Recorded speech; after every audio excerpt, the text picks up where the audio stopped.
Éduquer les jeunes dès la maternelle à la vie relationnelle, affective et sexuelle, c'est le rôle d'opérateurs labellisés Evras. Leur nouveau guide a été rédigé par la SBL OIS et la Fédération laïque des centres de planning familial.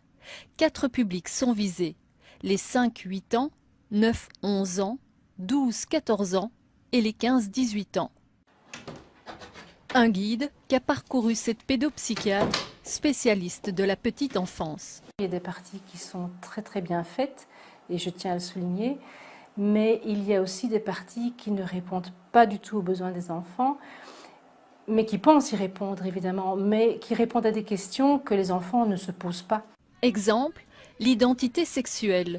Dès 5 ans, prendre conscience que son identité de genre peut correspondre ou ne pas correspondre à celle assignée à la naissance.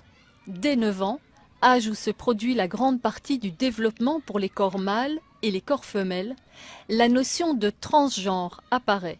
Il s'agit d'informer l'enfant sur la possibilité de prendre des hormones ou de recourir à des opérations chirurgicales. Il y a évidemment un risque d'intrusion psychique chez l'enfant qui est potentiellement traumatique, avec un risque de conséquences sur la santé mentale au long terme et même sur la vie sexuelle d'adulte. Et de toute façon, l'enfant qui ne se sent pas dans le bon corps va de toute façon le manifester à un moment donné de manière assez spontanée en fait.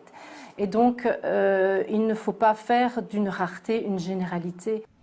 Le guide prévoit aussi de sensibiliser l'enfant dès 9 ans à la liberté de choisir son, sa ou ses partenaires. Et toujours à 9 ans, reconnaître que les partages de sextos et de photos de nus peuvent être excitants et source de plaisir.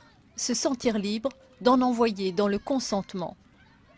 Tout à fait inadmissible, oui. Je pense que ça, c'est vraiment quelque chose qui doit être revu et corrigé. Un